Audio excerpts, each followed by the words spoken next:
Yeah. You know what? I There's don't know the how boss. Finally. Pam's gonna be the host now. I figured I'd stop by, see what y'all We were telling stories. We're talking about you, Pam. I better leave. We need to log in about 5 minutes early every week. Right. Well, this wasn't totally my fault. I did lose a little bit track of time as I normally do, but I don't have tech support puppy with me tonight. I've got Kit, the old dog with the old bladder. And so we had a little emergency run to go, do what old bladders have to do so often. Oh. Hopefully she'll behave herself. Hopefully I'll behave myself. You guys can just carry on. I'll wait.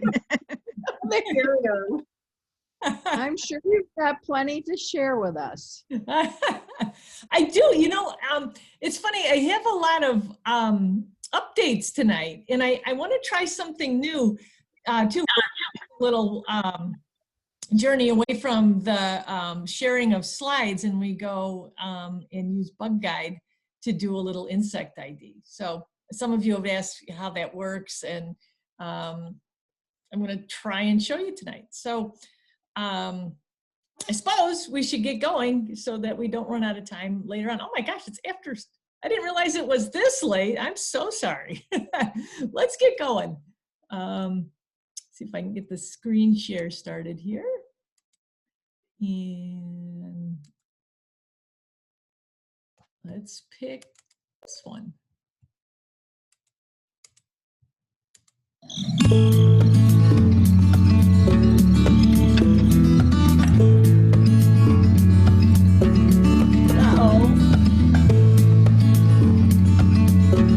If you had a chance to read last week's paper, you saw that we've been taking a look at squirrels. And I have to thank the Dreys. They are always so observant, and they happened upon in one of their ramblings this squirrel's nest, also known as a dray. And the cool thing about this nest, first of all, let's take a look at it. Let's see how it's situated here. It's in a young, looks like maybe a young maple tree. We've got a lot of opposite branching here, so we're gonna call that a maple. And we've got a big ball of leaves here situated pretty securely where the main trunks of the tree come together. A lot of squirrels will do this in the wintertime because that gives a little more support to the nest. And I should say, I think I mentioned it in the column too. In a perfect world, every squirrel would have a tree cavity to call home as well, but our world is far from perfect, and these nests are actually pretty secure, especially in the wintertime. They take extra care to weave a lot of little twigs and branches in amongst these leaves. I know it looks like just a real haphazard mess, but there really is a method to it. And Bob and Kathy were lucky enough to find this dray construction in progress. So here goes one of our local gray squirrels with a mouthful of leaves and another mouthful of leaves, making its way up to the nest where it then would tuck them in. The leaves they serve a couple of different purposes. Some of it is structural around the outside of the nest. They're interwoven with the twigs, but then on the layers inside the nest, they help create the insulation layer. Just like we've got insulation in our houses, these strays are insulated. The leaves are pretty weather resistant. They try to find oak leaves if they can, because oak leaves have that nice leathery quality to them, and they hold up pretty well throughout the winter. And then they don't pack them they don't pack them or stack them really close together. They want to get a pocket of air in there, because that air is actually the key to the insulating quality of these nests. here's a look inside a slightly different nest, and this is thanks to Mike Tillmans. This was part of a photo contest held by the Natural History Museum in London. So what's pictured here is not a squirrel we'd be likely to see around here. This is a red squirrel, actually Eurasian red squirrel. And the photographer actually mounted a camera inside of a nest box and was lucky enough to get this picture of this dozing squirrel. There's actually two squirrels in here. There's the tail of one, and I suspect this is the tail of the other one. We don't really see much else of that second squirrel. But this nest looks like it's got some lichens and some evergreen boughs in it. Again, packed in, but not so tightly packed as it's squished out all the air, because the air is what provides the insulation. So, you know, when you see a squirrel on a cold winter's day and you're tempted to think, oh, the poor thing is freezing. Well, it might actually be kind of cold out when it's away from its nest, but when it goes back home again and it squeezes up inside that dray, its body heat is going to help warm the interior of that nest. And thanks to those insulating layers of leaves, it's going to help keep the squirrel pretty warm. I think I also mentioned in the column that once one nest is done, that doesn't mean the nest building is over. Squirrels will usually have anywhere from 2 to maybe 4 or 5, sometimes even 6 nests that they'll use if one. You always want to have a backup in case, you know, tragedy strikes and a nest gets blown down. You want to have a backup in case the fleas start hopping off and the nest gets full of pesties like that. You want to sometimes squirrels will build a more haphazard looking structure that can be a decoy, so that when predators come raiding, they'll go and they'll find an empty nest, and that might deter them from finding the actual nest. And I should also mention that in summertime, there's a little less detail. The nest can be a little bit airier in the summertime. They want to have a little bit more ventilation. And they will sometimes also construct what we call a feeding platform, which is just very loosely built collection of leaves that gives the squirrel a little bit of camouflage when it's feeding up in a tree. But it's just, Mike, I thought such a cozy picture, and I know so many of our animals don't, they have to have a lot of cold tolerance in order to be able to survive the winter, but this gives me a little bit of comfort knowing, hopefully it gives you a little bit of comfort too, knowing that our squirrel friends are nice and warm once they get inside their well-constructed drays. Now, this concept of using air as insulation isn't anything new. It is something that people have been using as well as squirrels. The concept, or the building of a survival shelter is actually based on that squirrel dray. If you take a bunch of branches and you lean them together, you put a main ridge pole, and then you brace it with other branches on either side. And then you pile, in this case, this builder used, looks like a lot of pine boughs and then leaves. You can see it's just stuffed. The person building a shelter like this will actually burrow into those leaves. And just like the squirrel, use that those air pockets to stay warm. And you can see that they can be used in all weather too. So this sort of thing may come in handy someday. You never know, if you find yourself out in the woods and we're running late and I have to spend the night instead of waking your way out. You can build yourself a survival shelter based on a squirrel dray. Again, those pockets of air are really crucial, whether you're a squirrel or a human that's trying to survive in the cold. Pockets of air are what make our down coats so warm. The down itself has a certain amount of insulating qualities, but it's really the air pockets in between that help keep you warm. If you've ever had a down coat get wet, you know that it's not so warm once those air pockets get filled or get squished, and you don't have nearly the warmth that you would if those air pockets were still there. Deer are another local creature that makes use of air pockets, or air, I should say gaps of air.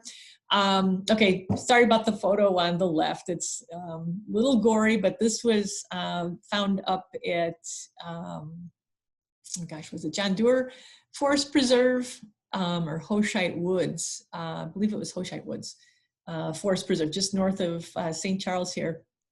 This is winter deer fur. You can see it. It looks, each individual hair is fairly thick. Well, each of these hairs is actually hollow.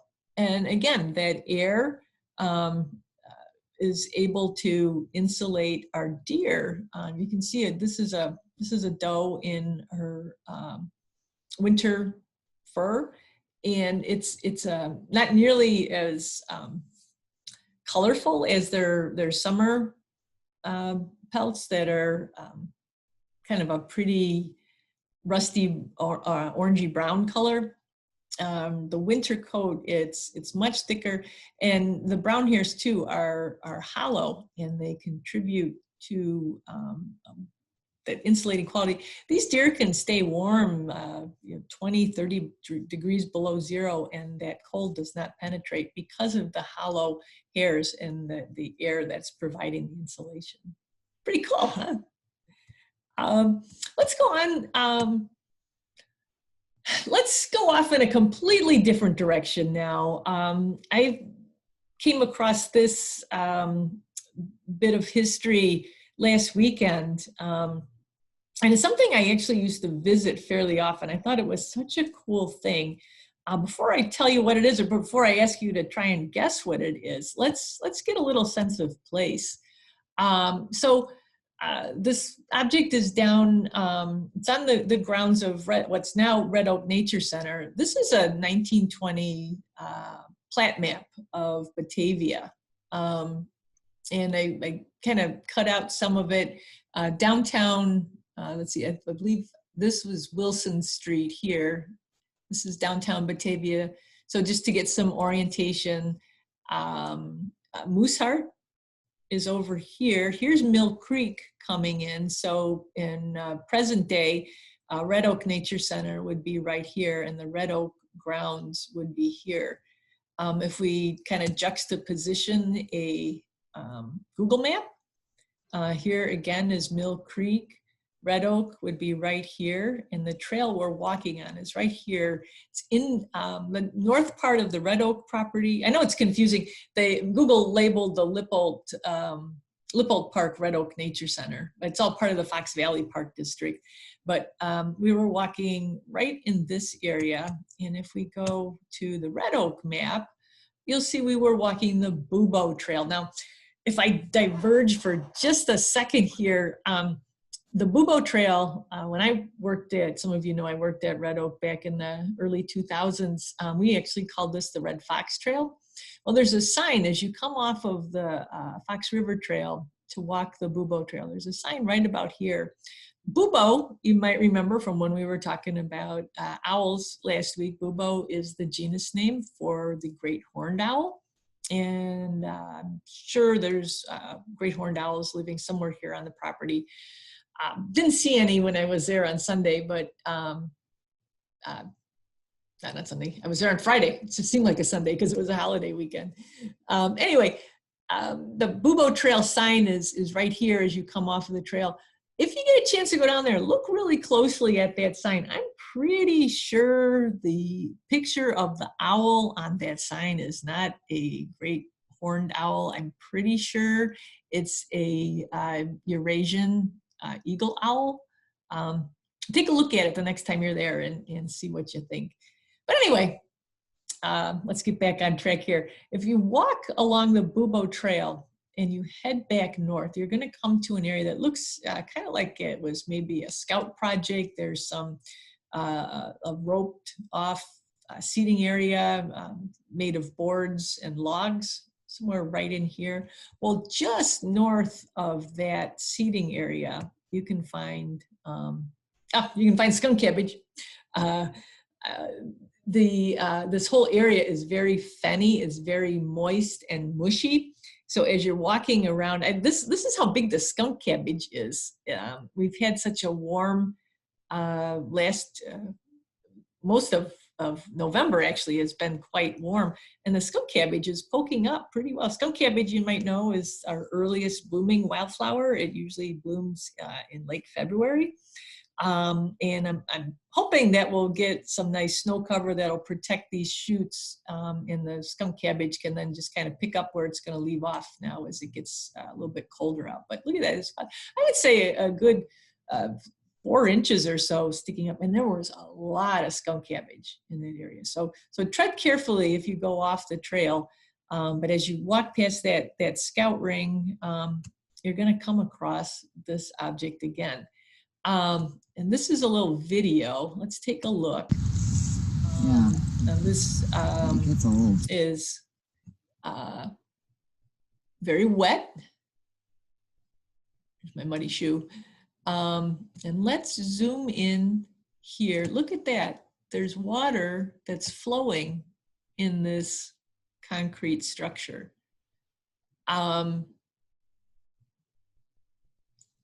This is a spring that's been walled off, and it kind of feeds down. Let's go back just a little bit. Feeds into kind of a trough. Let me go back. Boy, we're having a time of it tonight. Okay, let's go down again. I'm going to stop it right about here. So there's a trough that leads off of this spring-fed structure. Does anybody want to take a guess? And you can do it in the chat, or you can do it, you can just shout it out if you think you know what this structure is. This is the remains of what was at one time a milk cooling trough. As you kind of saw when I goofed up with the slides, there were a lot of dairy farms in the area back around the turn of the century and going up actually through the Depression era. And that area, if we go back to the plat map, you can see there's a lot of names down here. This was, there was a dairy farm, and the house stood in what is now Lipple Park. And the cattle used to roam in the area there along the river, and the cows were milked, and the cans of milk were then placed in this cold spring water to help cool it. Let's go down and look again. Right here. So if you get a chance to head down that way, check it out. It's kind of a cool piece of history. And you can get a feeling for just how squishy and fenny that whole area is. If the vegetation isn't a clue, this concrete structure certainly will be. It's a neat piece of history, and it's on the Red Oak property on the Bubo Trail, just before you get to Lipple Park. So as we were walking along on the Fox River Trail, I happened to look down, and I saw this little guy moving along. And first glance, it looks a little bit like a big old carpenter ant. Here's another video, a little bit. I tried to zoom in a little bit closer. Let me see if I can stop it here. So what we're looking at here actually is a Rove beetle. Here's a couple of diagrams of Rove beetles. I've heard of these guys, and the reason they kind of stuck in my head is that Rove beetles they're in the Coleoptera order, which is I think it's the largest order of insects, the beetle order. But they don't look like your typical beetle because those leathery wing coverings, for which the order is named Coleoptera, means leathery wings. It doesn't cover a large portion of the abdomen, and you think, oh, that doesn't seem right. You'd think these things would be vulnerable to a lot of predation. In fact, that one that was walking along here, it doesn't even look capable of flight. Let's watch it again. The wings are folded up kind of in origami fashion underneath this wing covers right here. So it could fly if it wanted to. I guess it didn't. Here's how the wings would unfurl, and it could then take off and fly away. But they are known for having a lot of different defenses, different chemicals and things that they can use. I guess their bite can be kind of pinchy too. Many insects in this order specialize in feeding on things that are not so great for us, things like nematodes, things like mites. So there, a large portion of the order is of the family is predaceous, and the really cool thing is that there are over 63,000 different kinds of Rove beetles. And that's where I thought it might be kind of fun to take a crack at trying to identify Rove beetles. So here's Bug Guide. And again, some of you have asked, how does Bug Guide work? Here we are on the home page. And over here on the left, there's all these different little line drawings. You can see here we've got Lepidoptera. This is the moths and the butterflies. And here's the odonates, our dragonflies. And here's some true flies. There's a crane fly and looks like a botfly. So you look on here, oh, here's a cicada. So you look at these basic line drawings and you see if you can find one that looks kind of like what you found. And now I've already kind of given away where we're going because I said Rove beetle, but let's go here. And here we're into Coleoptera. And Bug Guide has this cool browse feature. Miss Pam, I don't know if mine is the only one that froze, but I don't see you moving anywhere. Oh gosh, I'm glad you said that. What do you see, Silvana? Do you see? I see the Bug Guide and just the welcome to bugguide.net. And so I was looking at the clickable guide on the side, but then it just kind of stopped. Just stopped. Okay, I'm glad you said it. Let me see if I stop the share and just go back. How about, no, that's not gonna work. Let's try it again. I'm gonna share the screen and I'm gonna pick this. Okay, can you see the cursor moving now? Yeah. Okay. All right, so when I clicked on the beetle icon, it took us to this main info page. And here you can learn all about beetles. And you can see it is a phenomenally huge order. There are thousands and thousands and thousands of different kinds of beetles.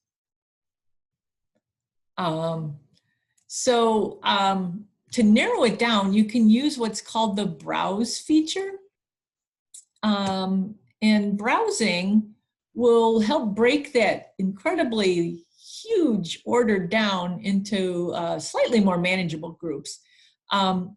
Great thing about Bug Guide is that there's always things that are even the experts can't identify, which always gives me hope because it really is impossible to know everything.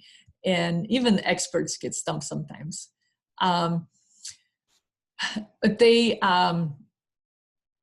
also, so they have these different groups, and you just kind of look at these groups and you see if you can see something that looks sort of like what you found.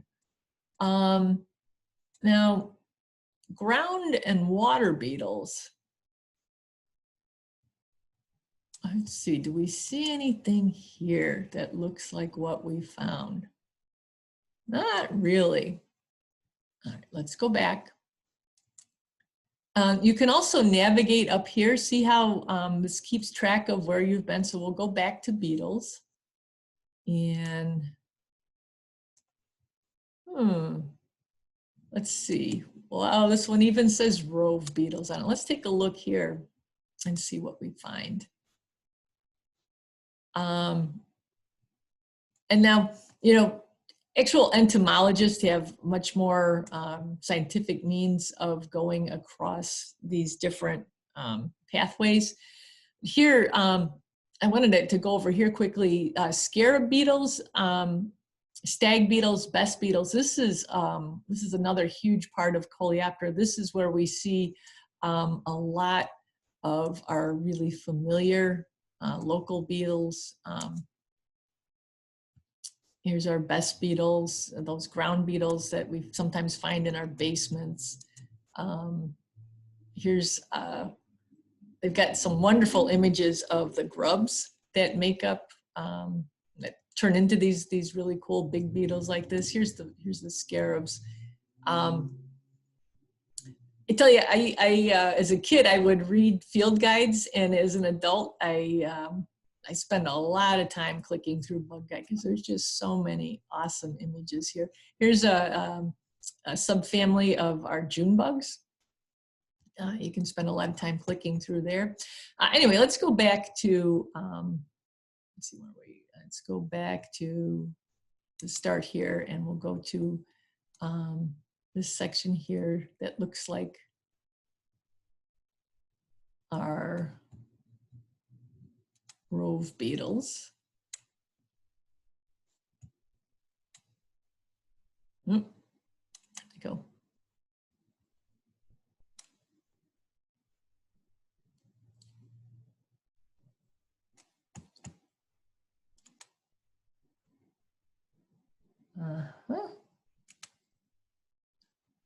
So I'm starting to see some similarities here with some of these beetles.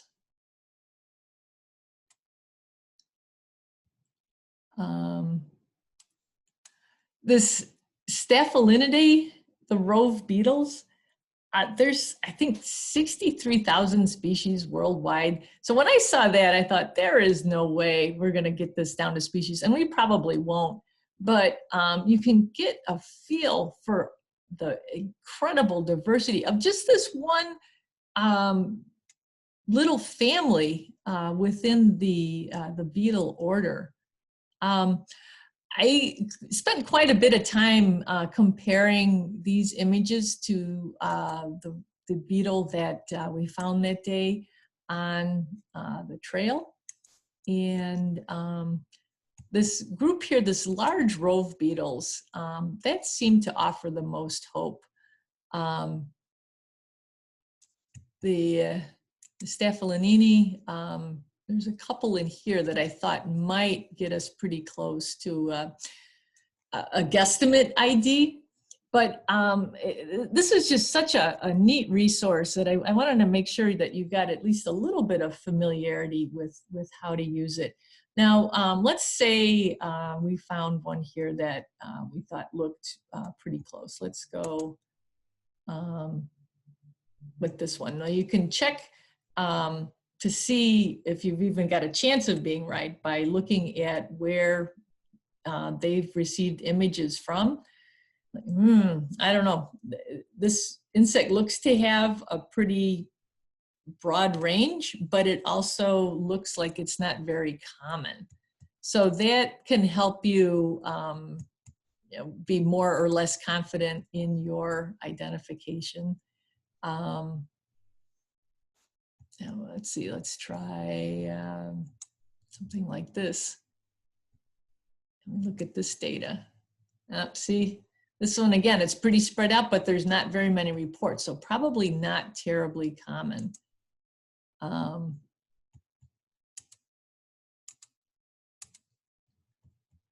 if we go,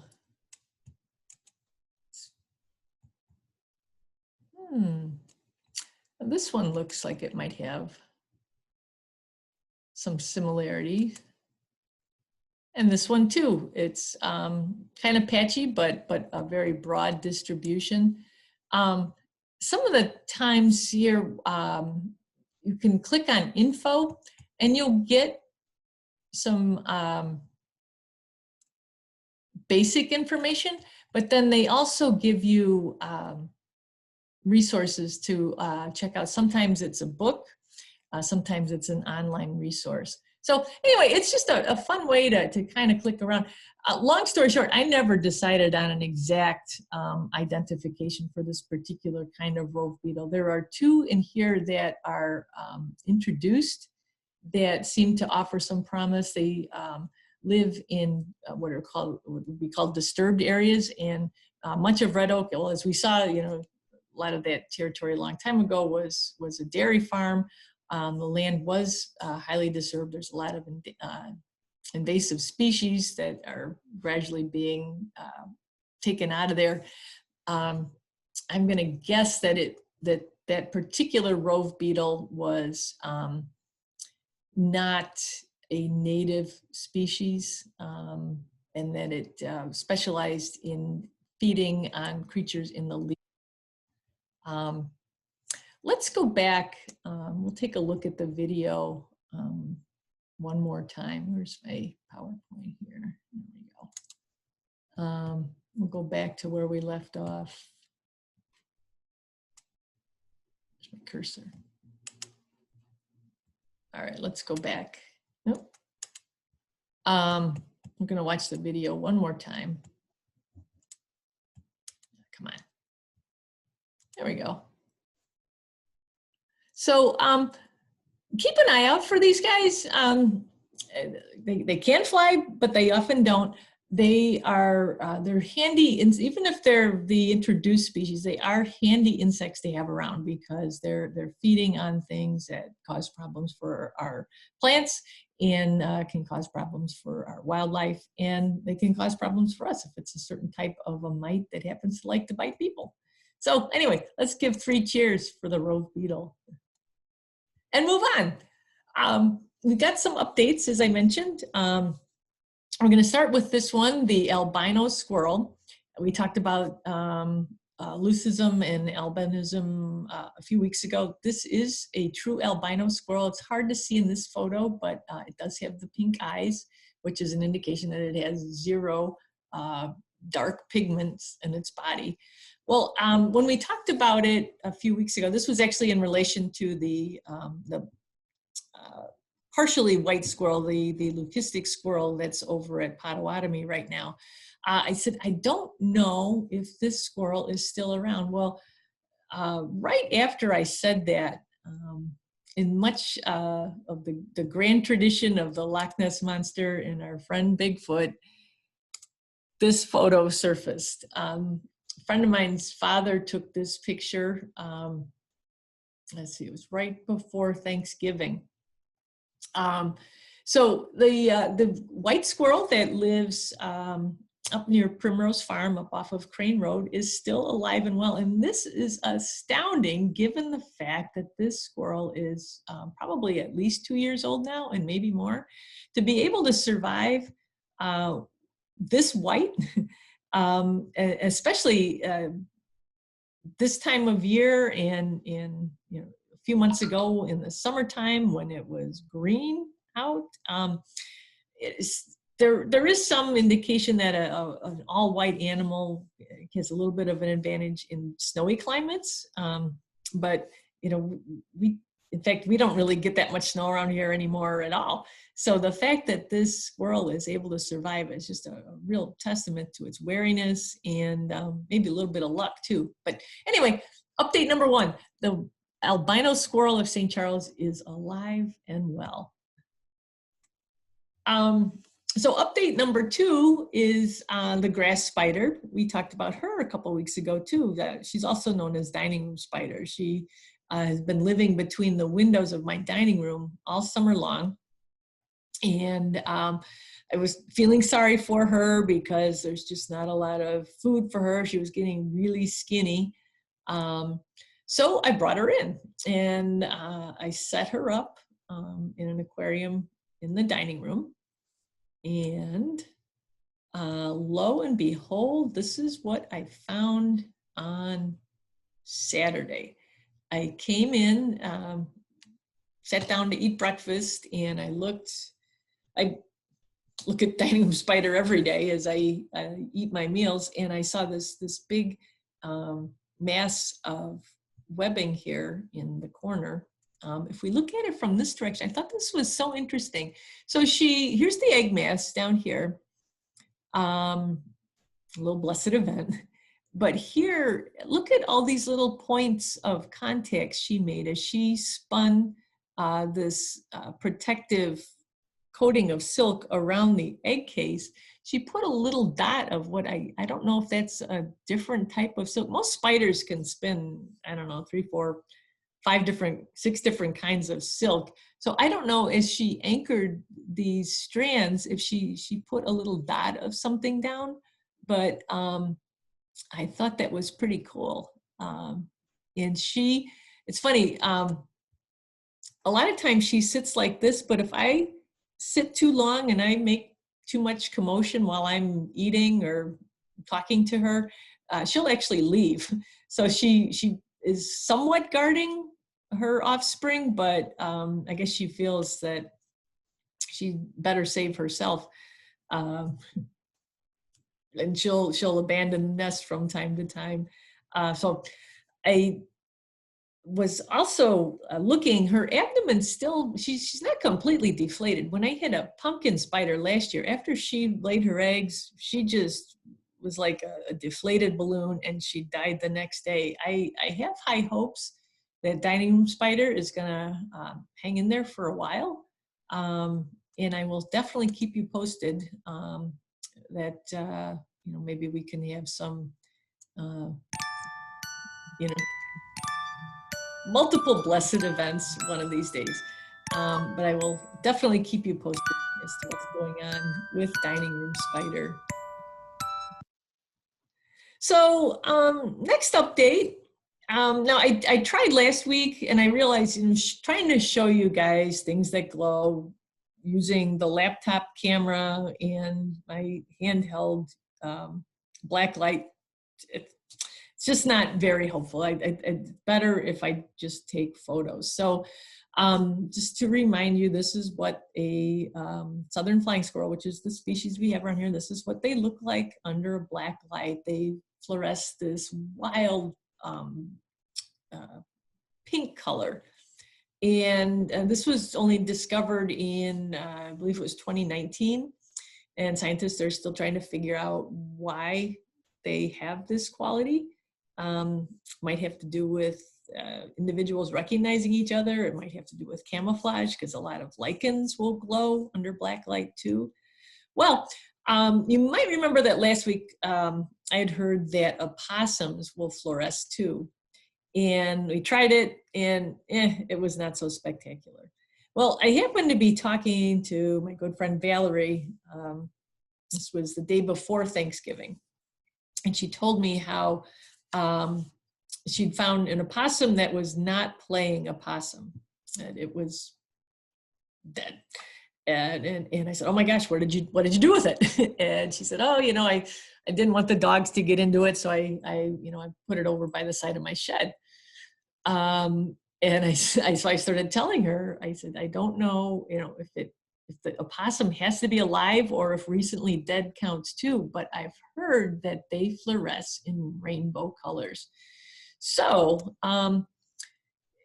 she sent me the story in photos. This is the opossum. If you remember the day before Thanksgiving, it was pretty rainy. So this is a very wet opossum just before dark. Well, she went out after dark with her black light, and she shone her light on the belly, and this is what she saw.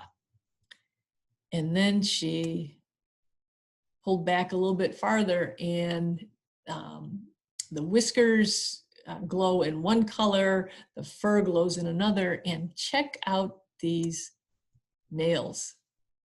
It's kind of a chartreuse chic on the feet of the opossum there. Again, don't know why this is the case, but it is so cool. And it does not work on preserved opossum skins, but it definitely works on recently dead opossums. And I can only imagine what a living opossum will look like under black light. It's a little chilly tonight to go out, but I think we're going to get some warmer weather as we go on into this week, and I'm going to see what we can find with regards to glowing fluorescence in our nighttime creatures. I tried it, I think I told you guys, I tried this with the skunk pelt that I have and got nothing. But I'm wondering, given this fluorescence on the nighttime opossum, if we might see something like that with the nocturnal skunks as well. So with that, I always like to throw stuff like this in, makes me laugh. These colors, and then this meme came across my desk, and I just had to laugh. I know some of us are fans of McDonald's, and I'm gonna think of this the next time I get a kid's meal from McDonald's. With that, let's take a brief look at what we've got coming up. Next week, we're going to take a look at the insects that pollinate witch hazel. We're going to investigate some more badger activity here in Kane County. With the holidays right around the corner, I've got some nature-themed gift ideas. I've got some cool reader emails I want to share with you, and you never know what's going to happen between now and then. So with that, I'm going to stop the share, and I'm going to turn it back over to you guys. Does anybody have any questions, comments, stories, tales? Well, I know what I want for Christmas now. I want that light so I can find the opossums. Well, I tell you, Silvana, there's a whole lot of different, and it's funny, on Amazon, what a lot of them are sold for is for people who are they've got a problem with a pet going to the bathroom in the house, and urine fluoresces, a lot of mammal urines fluoresce. And so it's sold under a lot of different categories. There's a lot of different brands. There's a lot of different ranges in quality. Valerie said that her black light, I believe, was about $40. I went the cheap route. I think mine was about $15. And I was surprised though with mine's got a metal case to it. It's much sturdier than the ones we had at Hickory Knolls when we were doing experiments with minerals during field trips. We would show how different minerals fluoresce, and those, I think all of those lights have now broken. But this one seems pretty sturdy. Yeah, put it on your Christmas list. Is there any idea why they do that? Is there something they eat that make them glow? No, it is such a new, some of you may have seen the article about the platypus. They've described platypuses fluoresce. And I think it has to do with how different, our eyes see certain parts of the light spectrum, but our eyes are not representative of the whole animal kingdom. So, I think it probably serves a function that we have yet to discover. But the things that we know, and I always say this too about when we talk about the senses, we humans have identified that we have 5 senses. Some people have a 6th sense, I know, but you know, when we see, we smell, we taste, we feel, we hear. But I'm pretty sure animals have variations on those senses, or they have heightened senses. You know, we all know about how sensitive certain animals' sense of smell is.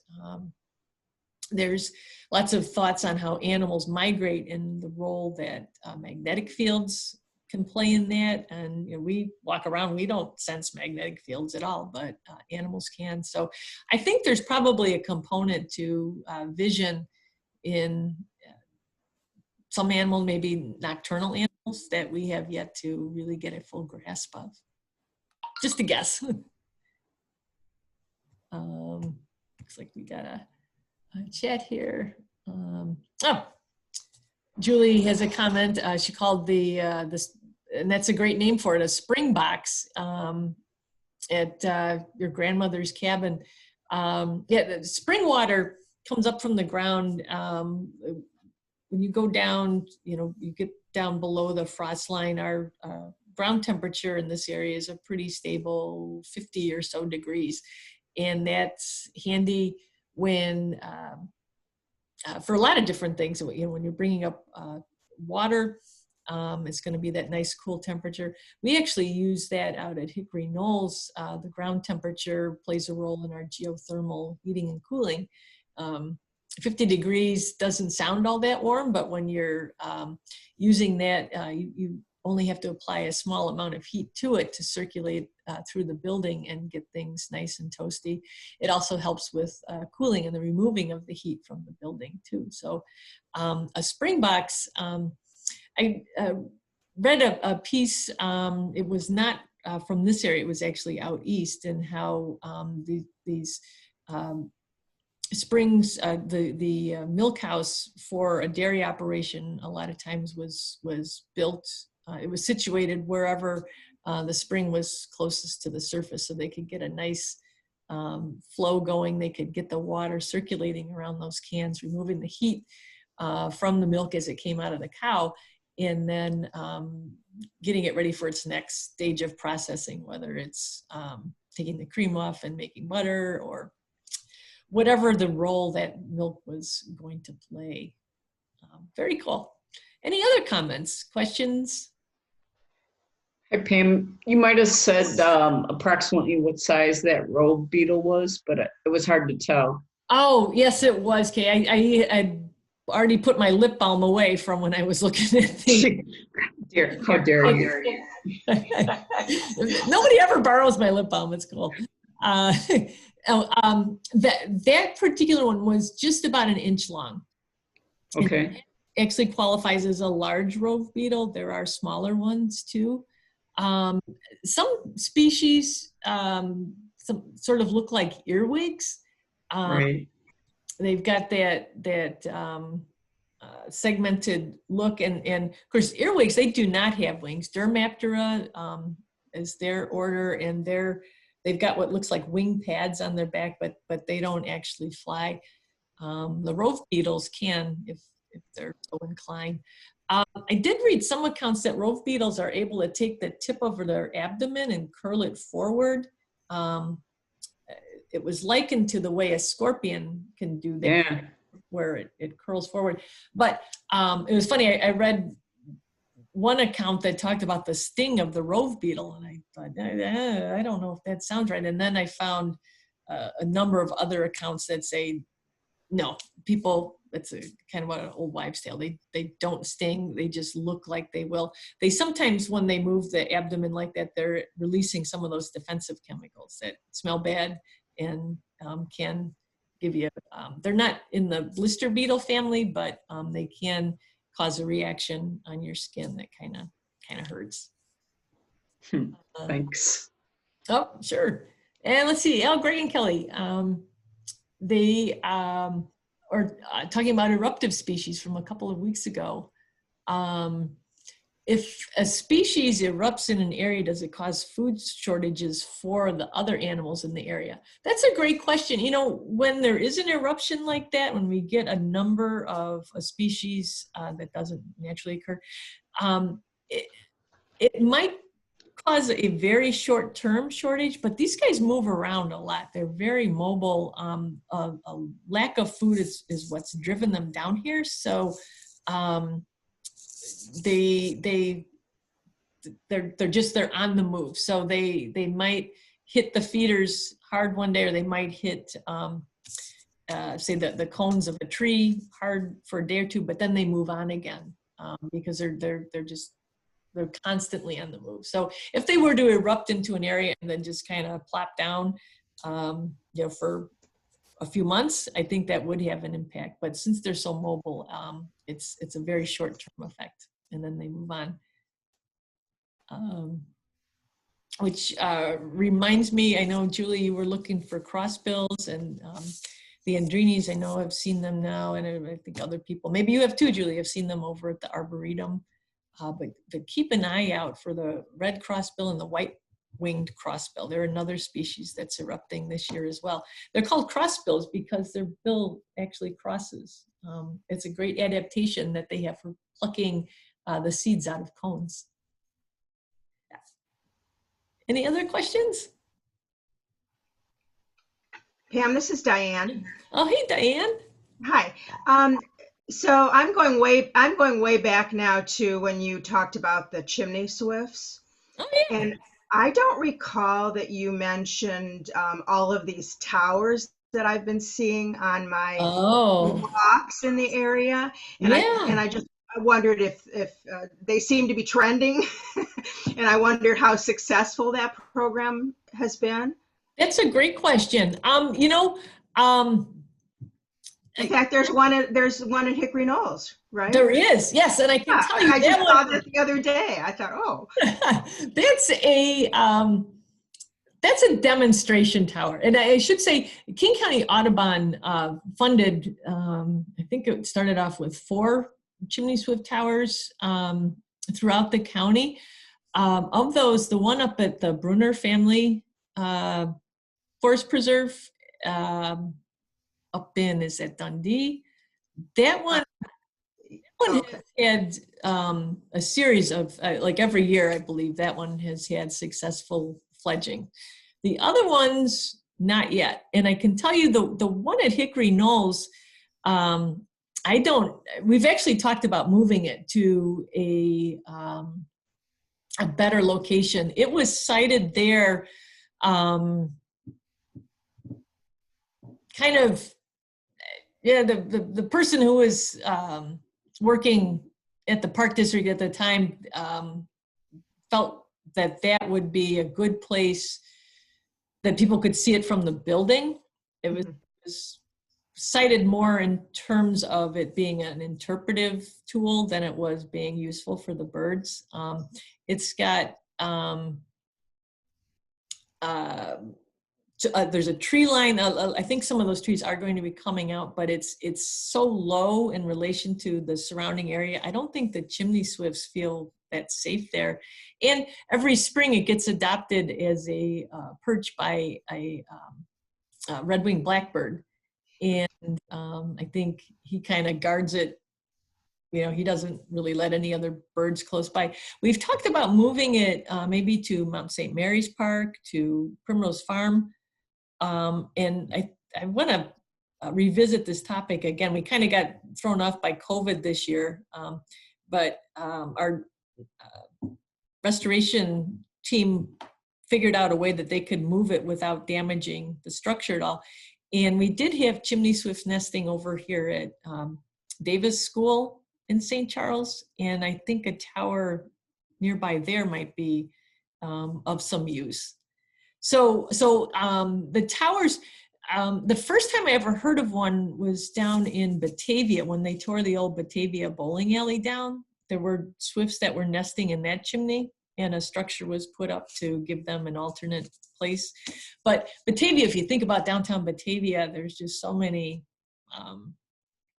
old buildings there that offer some nesting habitat. The thing with chimney swifts is they need something that's uncapped and unlined. So mostly looking at older structures that will offer something like that. The couple that's in King County Audubon that's really driving swift education are the Millers, Marion and Rich Miller. I can check with them, Diane, to see if there's more, if because they keep some, they keep pretty scrupulous records every year of